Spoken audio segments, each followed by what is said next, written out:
Hi, I'm Sam Beman, and in honor of Childhood Cancer Awareness Month, I'm here with Tori Svenson.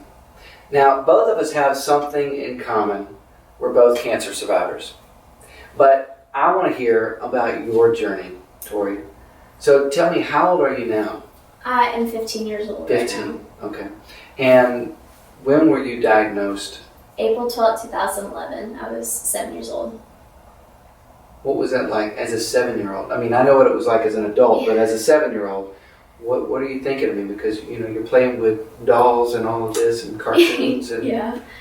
I really didn't know what was going on at the time. Like, I came from school one day, started having symptoms just randomly out of the blue.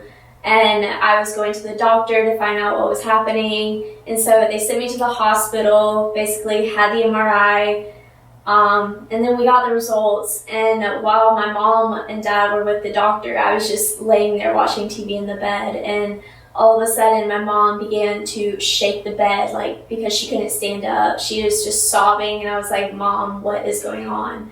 And she was like, "I can't tell you right now, I'll tell you later." Like, she just couldn't speak. She was speechless because she was just overwhelmed with the news. And so I obviously had no idea what was going on. I was basically just going with the flow, taken to hospital, going from MRI to surgeries, just kind of a crazy whirlwind moment. And what type of cancer did they let you know that you had? Medulloblastoma. It's brain tumor on the brainstem.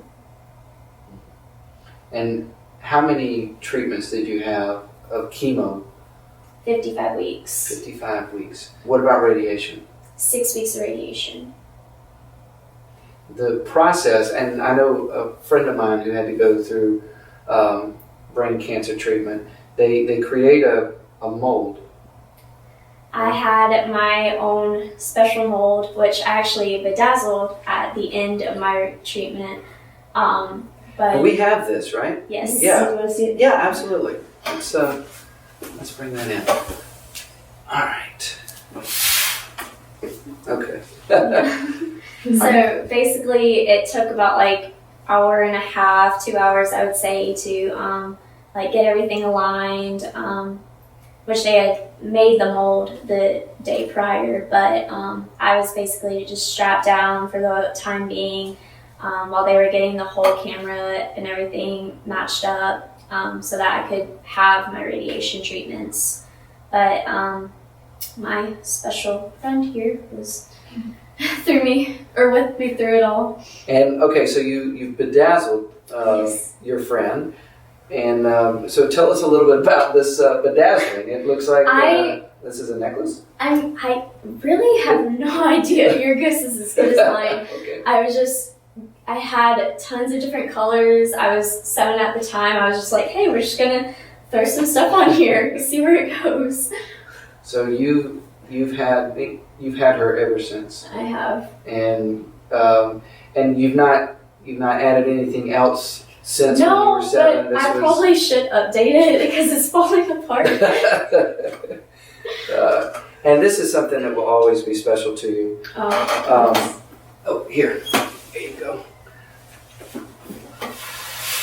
The seat makes a little noise when I sit down. So during this time, how hard was it now I know for you it must have been tough. Because you had to go through, was there a lot of pain? A pain pretty much 24/7. It was from whenever I woke up to whenever I went to bed, and it just stayed with me. I mean, through the night, like I would have times where I would wake up just nauseous, like having to run to the bathroom. And then I would be dizzy, like the room would not stop spinning. I would almost pass out, kind of thing. It was just a lot to endure. Did you have any other weird side effects that happened? I know that for me, I had what I call dinosaur feet. Like my feet would swell up. I'm like, oh, look at this. Oh, they were so huge, and so I had to constantly have my feet elevated. But anything weird in addition to the pain and nausea that happened? I can't say that I had dinosaur feet, but I mean, I had neuropathy, which is like where your nerves are damaged, and so your feet are constantly a pain. They're tingling. Like I account it as walking on needles. And I mean, it'll change on the pain scale, obviously, from day to day. But during my treatment, it was constantly a 10. Did you have to be in a wheelchair, like carried to appointments, or on a walker? Yeah, my mom actually grew some muscles. She had to, carry me out of the car along with our 50 bags, because we like to carry a lot of our stuff with us, even though we're staying there for like 2 days at the most. But she would take me out of the car, put me in the wheelchair, and she would wheel me to my doctor's appointment or wherever we were going, because I was so weak that I couldn't, one, hold myself up, and two, like, I couldn't walk 5 steps without being out of breath. I know that feeling too. Very, very well. And how long did you go through that process of not being able to hardly walk and being out of breath? Pretty much the whole time from whenever before I was diagnosed, because like that was one of my symptoms. Like I just couldn't stand up. Like I was so fatigued. But it started basically from whenever I was diagnosed to the very end. And how many times did you have to go through chemo treatments? It was 9 months. 9 months? 9 treatments. 9 treatments. Sorry. And so you lost your hair at different times? 4 times. 4 times. And each time it came back a different texture and a different color. Wow. What was the strangest color that you remember? So basically, before treatment, I was a blonde completely, with, of course, highlights, but I at the end of my first round, I should say, it became completely black. Wow. From one spectrum to the side. And so it was, I heard you say earlier, we were talking earlier, that it was coarse? Extremely. It was so rough, like it would hurt to like actually touch it. Wow. And then did it also come back wavy or curly? It came back extremely curly, like the tight curls. Yeah. Like, it wasn't even wavy, it was the tight curls. Whoa.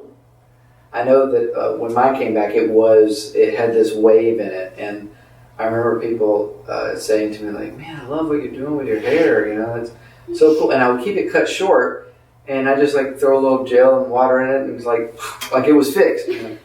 I don't have to do anything to this. I just got out of bed and I was just like played around with it for a little bit, and I was like, all right, that looks good. Yeah.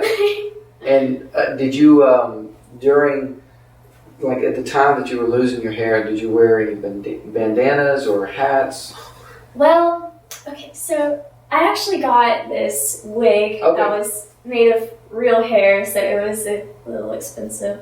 But I actually decided that I was comfortable in my bald head, so I actually didn't wear it the whole time. So you got the wig, but you never wore it? Yeah, my mom kind of got a little mad at me for a little bit. But I wore a lot of headbands with the detachable flowers and stuff like that.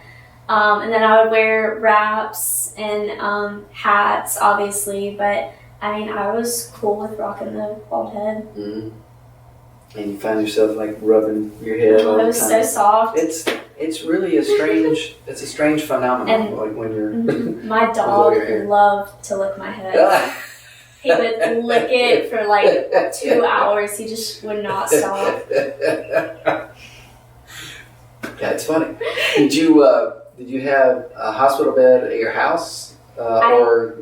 I didn't have one at my house. I did, kind of towards the end of treatment, I would have home treatments. Okay. And I would just have my little Mr. Work Pants, as I like to call them. I would just wheel around the house while I was having my treatment kind of thing. But yeah, I never had a hospital bed. And what does life look like now? We're on the other side of treatments. And so what have they told you moving forward about your past treatments, about is there a possibility this may come back again, or? There is a possibility. I mean, as the further I get into remission, obviously there's a less chance for it to come back, which I am 7 years right now, coming up on 8, April 12th. But, I mean, I'm starting to get to the other side of it completely. I want to say it's 10 years after treatment that you're basically out of the clear, or in the clear, I should say. But, I mean, before my actual treatment started, I was so confused to why I was put in that situation. Kind of angry about why it was happening, and just wanting answers. And I kind of had times where I was on the verge of like being done, like I didn't want to go any further. But I mean, I had my family and I had my faith, obviously, which I grew stronger throughout, but it took me a little bit, which throughout my journey, I found my favorite verse, Jeremiah 29:11, for I know the plans I have for you, declares the Lord, plans to prosper you and not to harm you, plans to give you hope in the future, which I now know that God knows what's going to happen and that I don't have to worry about it. I just have to have faith in Him and have just Him just run with it. And He was an anchor for you throughout your whole journey. Completely. I would not have done it without Him. You feel like that truly that strength came from something that was far beyond yourself? I had nothing to do with it. It was all Him. He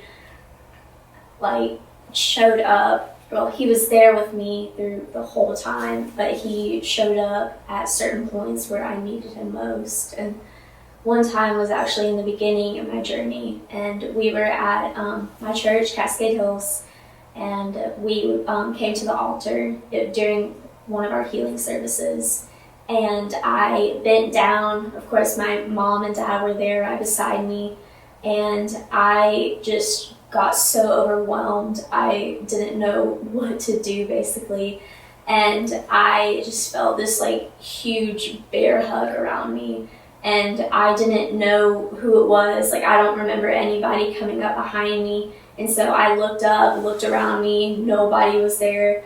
And so I, of course, kept praying, and I just could not stop sobbing.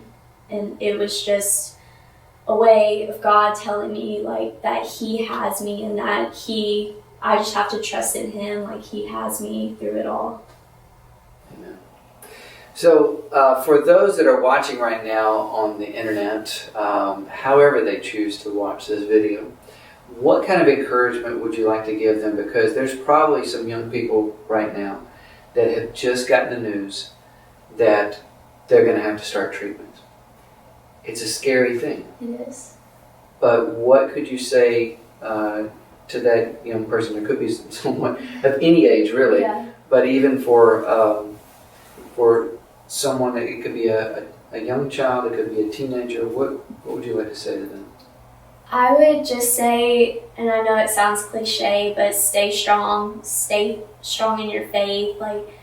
He has you, and He will never leave you, and you just have to fight. You can't end the fight now. You have to go through it, and I know it sucks, but you have to endure it in order to keep alive, basically.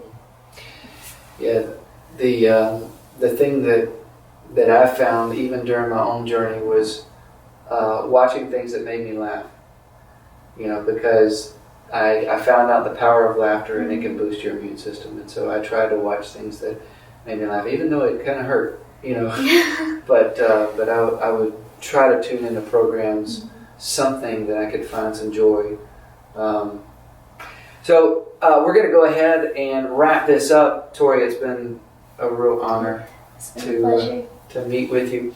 And I hope that you've been blessed. If you'd like to share this video with your friends, with your family members, you can do so and encourage someone today. So thank you for watching.